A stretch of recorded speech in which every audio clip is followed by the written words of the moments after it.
Hey guys, so I wanted to talk to you a little bit about essay number 3, which you are working on right now. So the topic is learning power, and this is a mini research paper essentially. You should be looking at resources from our textbook in chapter 2. You should be looking at the resources section of Blackboard and peruse all of those resources for chapter 2.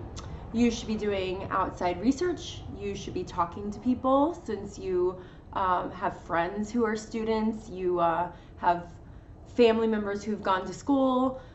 You can draw on your own experiences as long as they are grounded in the experiences that you're reading about in outside research. And so this is revolving around the myth of education, public education in the United States.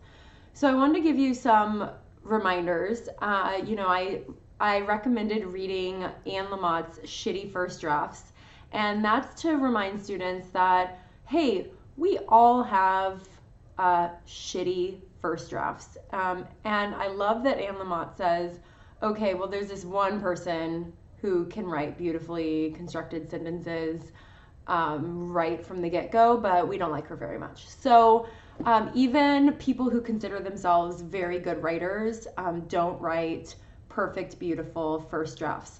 So don't expect that when you are sharing these essays in discussions. Also, I really want you to think about what your working argument is as you are drafting this. So again, it needs to be an argument. All semester you're working on argumentation and persuasion. So your argument should not be obvious, and you shouldn't feel like everybody would agree with you or that most people would agree with you. You are trying to show us an alternate perspective.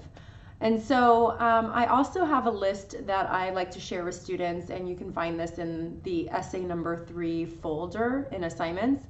But Thomas Newkirk, who wrote Minds Made for Stories, talks about how we need to engage with the reader and tell stories whenever possible.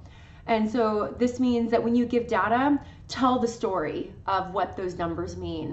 When you are critiquing an aspect, in this case, of the educational environment, you need to draw illustrations, tell us stories about it. What does that look like?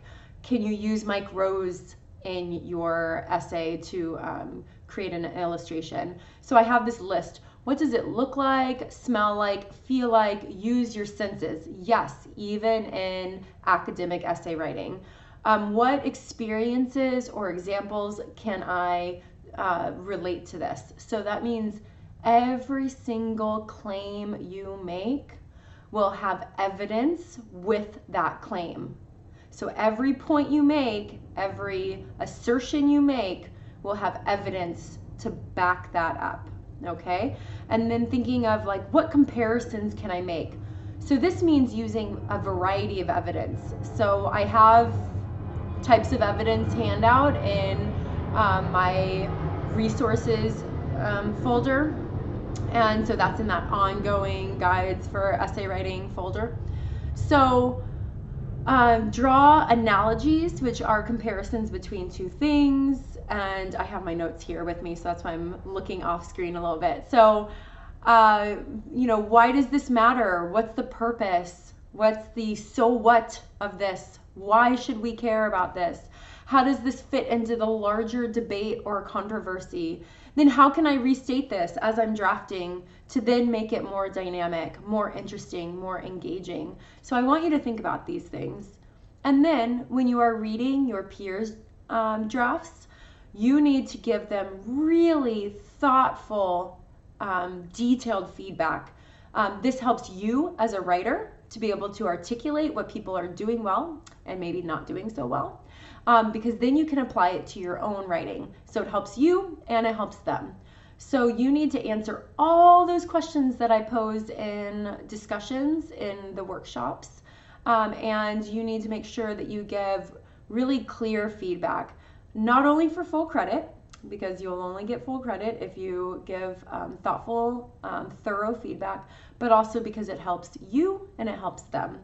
So I hope that gives you a little bit of guidance for essay number 3, learning power. Let me know if you have any questions, and remember, you can send us messages. You can go to the English Center, you can go to the Academic Success Center.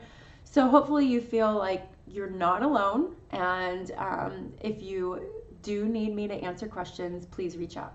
Thanks. Bye.